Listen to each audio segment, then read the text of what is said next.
Hello po mga kabarya, ito po tayo mga kabarya, nababalik sa ating channel mga kabarya. Mayroon po tayong barya sa mga kabarya, ating pong kukuntin sa inyo mga kabarya. Ayan po sa, yan sa ano natin, yung ating kilatisin mga kabarya.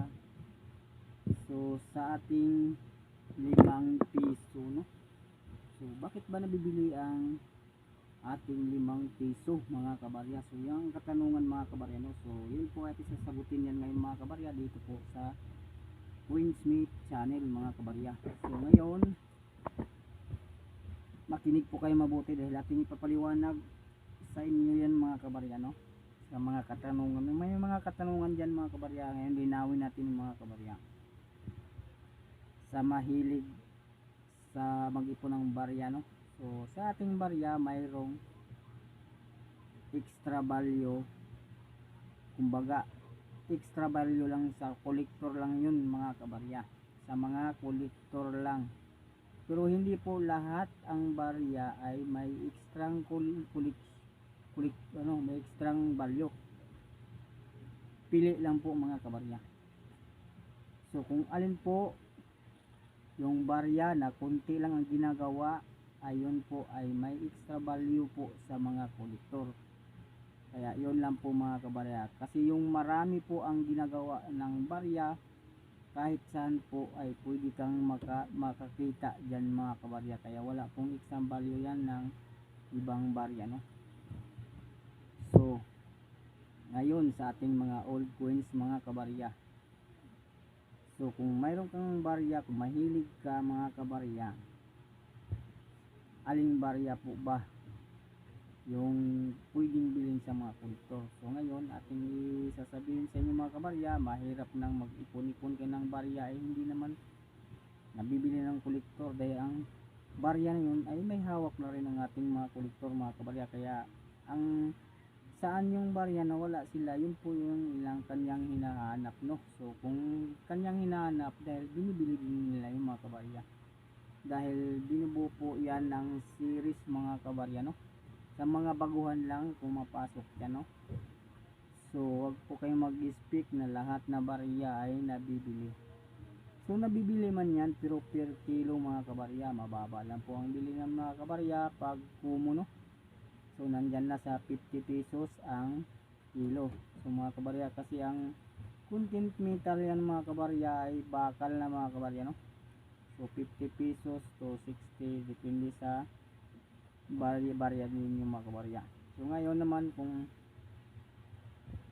mag-ipon kayong marami, masayang na mga kabarya, dahil walang content na silver, walang content na gold, ay bakal lang mga kabarya. So kung doon sa ating babanggitin mga kabarya, sa kunti lang ang ginagawa, yun po ay may extra value lang po yun sa kolektor. Dahil ang mga kolektor nagbubuo po ng series mula 1995 hanggang 2017. Lahat ng date na yon 1995, lahat na date hanggang 2017, kasali na yon ng NGC nating mga kabarya. So yun, no?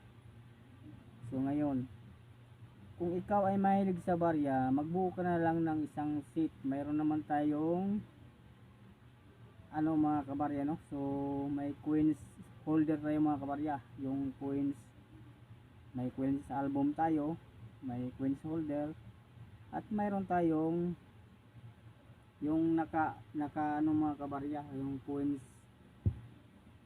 ang tawag doon mga kabarya, basta mayroon yan mula 1995 hanggang 2017, buuin mo yun. Yun po ay pwedeng bilhin sa kolektor kung buo yun, lahat ang date na mula 1995 hanggang 2017. So ngayon, ang ating ipapaliwanag magkano naman ang bilihan noon. So ang bilihan naman ng mga kabarya sa 5 piso, mabuo mo yan 1995 hanggang 2017, ay aabot lang po yun sa 2,000 pesos. 2,000 pesos kung mabuo mo yun mga kabarya, kasama na yung GC doon mga kabarya, no? So kung yan po ay hindi buo po ang inyong barya, hindi po buo mula 1995 hanggang 2017 kasama ang GC, ay wala pong bibili ng kolektor yung mga kabarya, dahil hanapin pa nila yung iba mga kabarya, yung ibang kunti lang ng ginagawa. Mahirap hanapin yung kunti lang ang ginagawa ng ating barya, no? So yun po ang pangunguliksyon, na kailangan po ay mahilig ka lang sa barya, na handa kang kahit handa kang tumagal ang barya sa inyong pamamahay mga kabarya. So ganun ang kolektor, mahaba ang pasensya, pero kung mainipin ka, bawat kita mo gusto na ibenta, hindi po pwedeng ganun mga kabarya. Tatagal mo na yun sa inyong pamamahay, hawakan mo yun po kung ikaw ay hindi mainipin. So doon sa mainipin, no, so huwag na kayong sumali dito sa mga pangulit niyan, dahil hindi nyo naintindihan yung ating sinasabi. So ngayon, magkinig kayo mabuti. Kung ikaw ay minipin, huwag ka nang sumali sa inyong pangunguliksyon, dahil ang isip mo lang puro binta, gusto mo lang kumita. Ang gusto mong pasukan, yung magtinda ka na lang para araw-araw ka kita. So dito sa ating pangunguliksyon kabarya, mahirap talaga, dahil taon ang binibilang dito bago mo ma-dispose ng alin yung barya, no? Tatagal mo na yan, mga 20 years sa'yo. Kaya mo ba yung ano yun? So kung ikaw minipin, huwag ka na sumali. Yun lang, ang mahaba ang pasensya at mahilig sa barya, ay pwede ka dito. Dahil sa isang barya, maging 1,000,000 ka kung matsambahan mo yung barya na kunti lang ang ginagawa. So ganun mga kabarya. So ngayon, kung ikaw ay sumali, hanapin mo yung kunti lang ang ginagawa para hindi ka mainip, mabinta mo kagad. So ngayon mga kabarya, samahan niyo mga ko sa aking pagkilatis sa ating barya, no? So ngayon, let's go mga kabarya, o everyone, kita na tayo sa ating barya. So ito na po mga kabarya, yung ating baryang 5 piso. So 5 piso po mga kabarya, no? So yan po. So ito po mga kabarya, ipaliwanag ko sa inyo na ito po ay dalawang variation po ito mga kabarya. So ating 2011 na 5 piso po, so dalawa po siya mga kabarya, no? So may die 3 at saka die 2 mga kabarya nito. So dalawa to. So dito yung paano malalaman, no, sa itong die 2 o die 3. So yan mga kabarya, die 2 o die 3, no? So dito mo malalaman mga kabarya sa ating sa likod mo mga kabarya, sa 1999 nakita nyo mga kabarya ay wala nang awang. Ito ay die 3 mga kabarya. So yan, halos dikit na yan mga kabarya. Pero yung die 2 mga kabarya ay malayo, no? Makikita mo may agwat siya mga kabarya, ayan, ganyan ang agwat siguro mga kabarya. So ito mga kabarya, dikit na mga kabarya. Ang tawag po nito ay die 3. So mga kabarya, so baka malito ka, dito mo makikita sa 1993 mga kabarya ang palatandaan na die 3. So ito mga kabarya ay die 3. So wala po tayong die 1, die 2, no? So di po natin maano, no? So sa next video mga kabarya ay talakayin natin mga kabarya para ninawan kayo, no? So ito po ang ating barya ay nickel brass po ito mga kabarya, no? Ay brass po ito mga kabarya, wala po itong halong gold, no? So ngayon ito ay kukunti lang ang ginawa mga kabarya, pero ito hindi pa to na hinahanap sa kolektor ngayon, dahil may die 2 ito mga kabarya, ay makabuo sila ng series kahit wala ang die 3. So kailan ito mabibili? So ito mga kabarya, mabibili ito kung maubos na yung die 2 mga kabarya sa pagbuo ng series.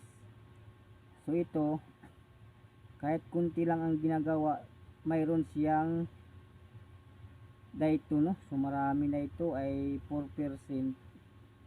So ito mga kabarya ay 0.8%, no? So kunti lang yung ginawa ito, kaso lang may ano siya mga kabarya, kalaban na die 2 mga kabarya, no? Kaya hindi ito patok sa kolektor. So kung kayo ay maghahanap nito, kung gusto nyo patok sa kolektor, yun pong 2006 at 2007 yung date po mga kabarya, no?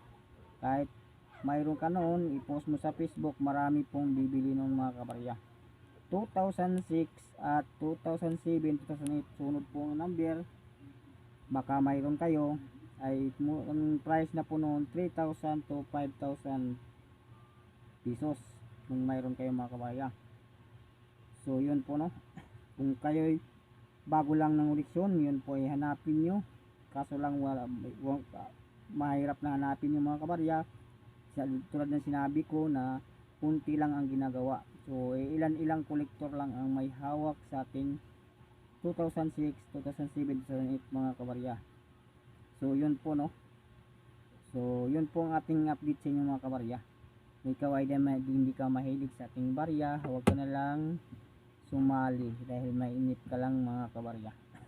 So yun lang po ang ating update ngayon mga kabarya. Ako nagpapasalamat sa inyo no, pagpanood at pag-comment.